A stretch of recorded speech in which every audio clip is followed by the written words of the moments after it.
Dear students, आज हम इस लेक्चर में एक्सरसाइज 3.5 को कंटिन्यू करते हैं। इससे पहले वाले लेक्चर में आपको एक्सरसाइज 3.5 के क्वेश्चन नंबर 1 to 9 तक डिस्कस किए थे। आज हम इस लेक्चर में क्वेश्चन नंबर 10 और 11 लेकर आए हैं। तो क्वेश्चन नंबर 10 देखिए। क्वेश्चन नंबर 10 में आपसे क्या पूछा गया है कि आपके पास दे रखा है कि इफ़ एफ वेक्टर के बारे में कहा है कि अगर एफ वेक्टर आपके पास W vector cross R vector के इक्वल है तो प्रूव कीजिए कि डब्ल्यू वेक्टर किसके इक्वल होगा, half of curl F vector. आपको प्रूव करना है कि W vector is equal to half 1/2 of curl of F vector. Okay students, और डब्ल्यू वेक्टर के बारे में क्या कह रखा है कि W vector is a constant vector. W vector के बारे में कहा है कि डब्ल्यू वेक्टर आपका क्या है बच्चों, एक कांस्टेंट वेक्टर है। ओके, तो आप पहले क्या निकाल लेते हैं बच्चों, करल ऑफ एफ। तो करल ऑफ एफ निकालने से पहले हम क्या डिस्कस करते हैं कि एफ वेक्टर आपको क्या दे रखा है। एफ वेक्टर हमें दे रखा है डब्ल्यू क्रॉस आर वेक्टर। तो पहले हम एफ वेक्टर निकालते हैं using the cross product of W and R vector. तो लेट डब्ल्यू जो आपके पास कांस्टेंट वेक्टर दे रखा था, हम उस डब्ल्यू वेक्टर को मान लेते हैं बच्चों W1i plus W2j plus W3k cap. Okay, और आर वेक्टर के बारे में आपको पता है कि आर वेक्टर क्या है, xi cap plus yj cap plus zk cap. Okay, आपने W क्रॉस आर निकाला, डिटर्मिनेंट फॉर्म में लिख दिया। आपको डिटर्मिनेंट निकालना आता है, i कैप के साथ आ जाएगा W2z minus W3y, minus j cap के साथ आ जाएगा W1z माइनस में W3x। ओके, इसी टाइप से k कैप के साथ क्या आएगा बच्चों, k कैप के साथ W1y माइनस में W2x। ओके, ये आपने किसकी वैल्यू निकाल दी बच्चों, W क्रॉस R की वैल्यू निकाल दी। बट W क्रॉस R तो किसके इक्वल है, F वेक्टर के इक्वल है।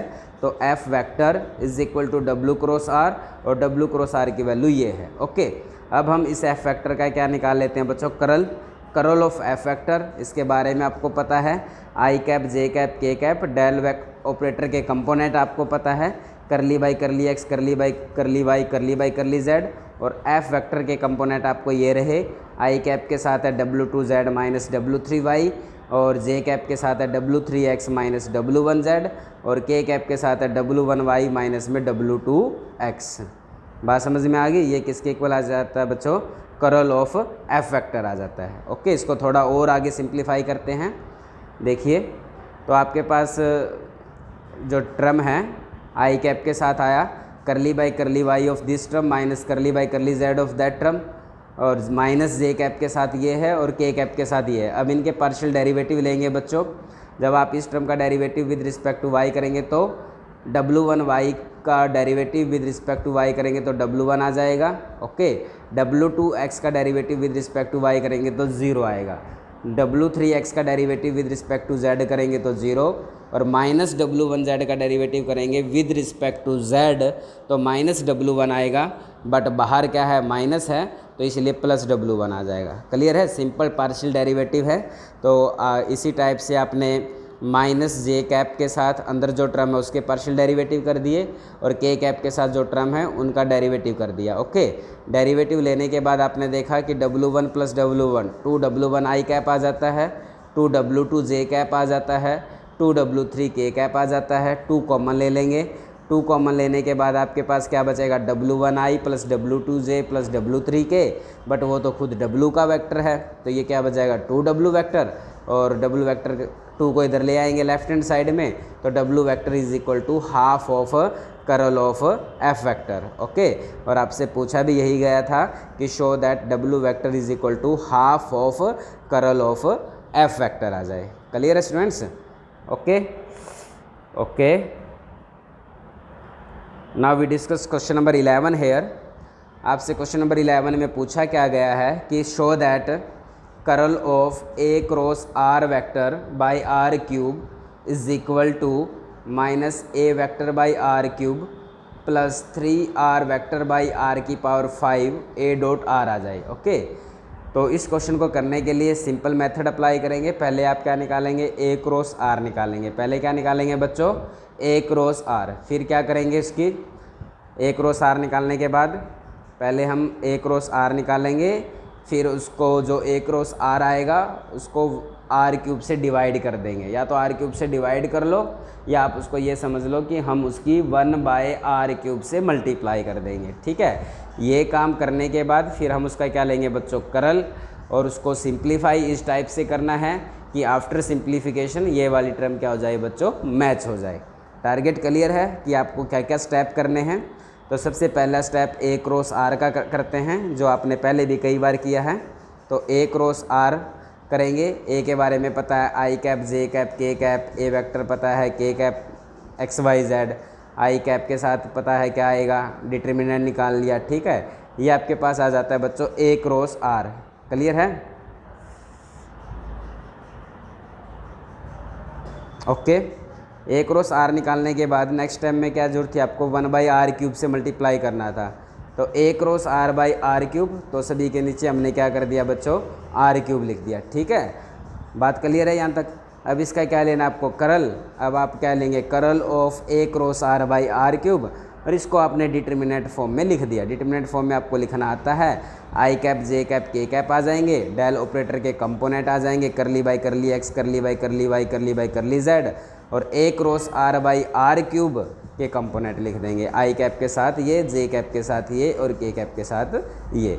अब इसका क्या लेंगे बच्चों, डिटर्मिनेंट लेंगे। डिटर्मिनेंट आपको पता है i कैप के साथ आएगा करली बाई करली y of this minus curly by curly z of this. Okay, तो नेक्स्ट स्टेप में हम इसका क्या लिखते हैं बच्चों, डिटर्मिनेंट निकाल लेते हैं। डिटर्मिनेंट में लिखा तो ये आपके पास i कैप के साथ आ जाता है, ये माइनस j कैप के साथ आ जाएगा, और ये आपके पास k कैप के साथ आ जाएगा। क्लियर है?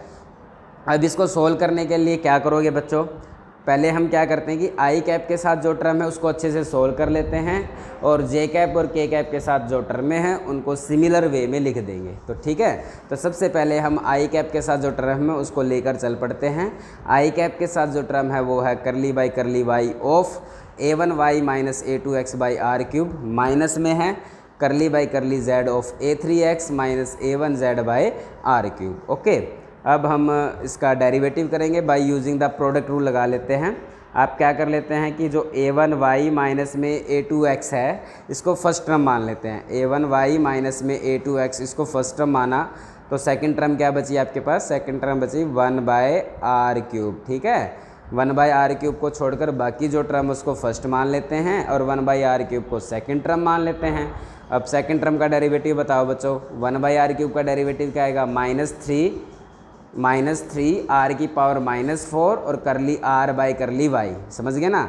तो ये डेरिवेटिव आ जाता है -3/r की पावर 4, किसका डेरिवेटिव है ये, 1/r क्यूब का, और आगे r का डेरिवेटिव करली r बाई करली y। यहाँ तक समझ में आ गया?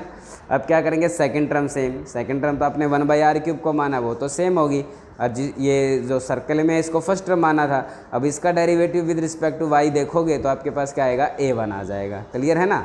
ओके स्टूडेंट्स, इसी टाइप से ये जो सेकंड टर्म है इसका डेरिवेटिव करेंगे, a3x माइनस में a1z, ये जो टर्म है इसको आप फर्स्ट मान लेते हैं, ये टर्म सेम आ जाएगी। 1/r क्यूब का डेरिवेटिव करेंगे तो -3/r की power 4 with respect to z है, तो curly r by curly z। Okay, फिर प्लस में सेकंड टर्म आएगी, लेकिन बाहर माइनस है तो इसलिए यहाँ पर भी माइनस का साइन लग गया, तो 1/r cube second term same, और इस टर्म का derivative with respect to z करेंगे तो माइनस में a1 आ जाएगा। यहाँ तक समझ में आ गया? ओके, अब सिंपल कैलकुलेशन है, करली r बाई करली y को रिप्लेस कर देंगे y/r से, और करली r बाई करली z को रिप्लेस कर देंगे z/r से।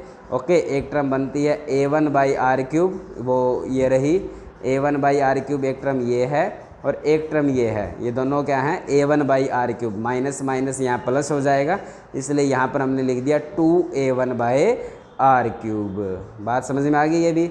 ओके, अब आपने क्या देखा कि ये r की पावर 4 और ये r आपस में मल्टीप्लाई करके क्या बन जाएंगे, r की पावर 5, तो -3/r की पावर 5 के साथ ब्रैकेट में आ जाता है a1y² माइनस a2xy। इसी टाइप से यहाँ पर भी 3/r की पावर 5 और ब्रैकेट में आ जाता है a3xz माइनस में a1z², और लास्ट टर्म चल रही है 2a1/r क्यूब। ओके, अब क्या कर लेते हैं, अब इस टर्म में से और इस टर्म में से -3/r की पावर 5 को कॉमन ले लिया, कॉमन लेने के बाद आपके पास बचता है a1y² minus a2xy, minus common लिया है तो जो माइनस की टर्म है ये पॉजिटिव बन जाएगी a1z² और माइनस में a3xz। क्लियर है, कॉमन ले लिया। ओके, कॉमन लेने के बाद आप क्या देखते हैं, आपने देखा कि यहाँ पर a1y² है, ठीक है, यहाँ पर क्या है a1y² और यहाँ पर क्या है a1z²। क्यों ना हम इस टर्म में a1x² ऐड और सब्ट्रैक्ट कर ले। ठीक है, अब हम क्या स्टेप कर रहे हैं कि a1x² इस स्टेप में ऐड कर देते हैं और सब्ट्रैक्ट करते हैं। तो ऐड किया हुआ तो ब्रैकेट में एडजस्ट कर दिया, a1 कॉमन ले लिया क्योंकि a1x² a1y² और a1z² बन गया तो a1 कॉमन लिया, और जो माइनस किया था वो हमने यहाँ पर लिख दिया माइनस a1x², और बाकी जो बची हुई दो टर्में थी a2xy ये यहाँ पर रख दी और माइनस a3xz यहाँ पर रख दिया। बात समझ में आ गई? ओके, अब आपने क्या देखा कि x² plus y² plus z² तो r² के इक्वल होता है, तो ये बन जाएगा a1r²। इस पूरी टर्म में से क्या है माइनस x कॉमन ले लेते हैं, माइनस x कॉमन लेने के बाद बचा है क्या a1x प्लस a2y प्लस में a3z। ओके, ये आपको मैंने क्वेश्चन नंबर 9 में भी बताया था कि a1x a2y और a3z को क्या लिख सकते हैं a डॉट r लिख सकते हैं ना। a वेक्टर और r वेक्टर की डॉट प्रोडक्ट करेंगे बच्चों तो यही तो आएगा a1x plus a2y plus a3z, इसलिए यहाँ पर हमने क्या लिख दिया a डॉट r। तो अब आपने क्या किया माइनस 3/r⁵ की फर्स्ट टर्म से मल्टीप्लाई करेंगे तो ये आ जाएगा बच्चों माइनस a1/r⁵, ये r² और r5 एडजस्ट होकर क्या देंगे आपको r³ दे देंगे। ठीक है ना, तो आपके पास क्या आ जाता है माइनस 3a1r⁵।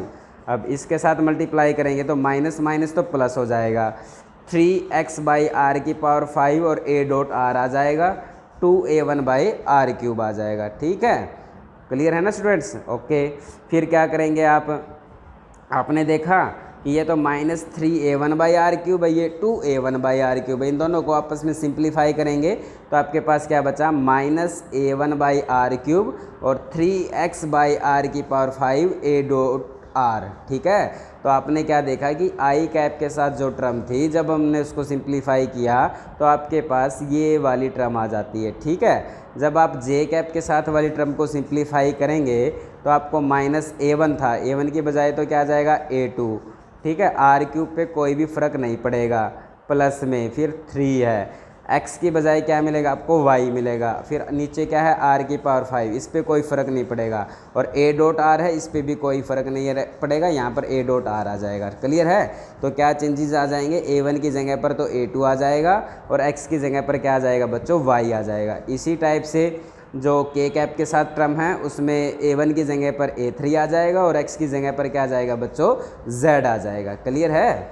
ओके, तो देखिए आपने क्या किया, इसी टाइप से आपने क्या देखा कि जब आपने i कैप के साथ जो टर्म की थी उसको सोल्व किया तो ये वाली सिचुएशन आ जाती है।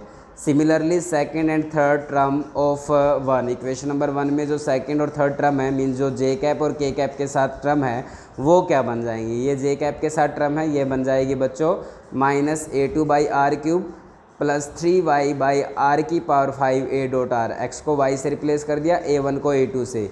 इसी टाइप से जो k कैप के साथ जो टर्म थी उसको क्या बन जाएगी ये minus a3/r³ plus 3z/r⁵ a dot r। Clear है, ये रिप्लेसमेंट करने के बाद आपने इक्वेशन नंबर 1 में पुट कर दिया तो i कैप के साथ ये आ जाता है, j कैप के साथ ये और k कैप के साथ ये। जब इनको ऐड करेंगे बच्चों फर्स्ट टर्म पे कंसंट्रेट किया तो आपने कॉमन ले लिया minus 1/r³, minus 1/r³ common लिया तो कॉमन लेने के बाद आपके पास क्या है माइनस 1/r³ कॉमन लेने के बाद a1 के साथ i, a2 के साथ j और a3 के साथ क्या बच जाएगा बच्चों k कैप। क्लियर है, इसी टाइप से ये जो टर्म है इन टर्मों में से क्या कॉमन लिया आपने 3/r⁵ a dot r, 3/r⁵ a dot r तो हमने कॉमन ले लिया।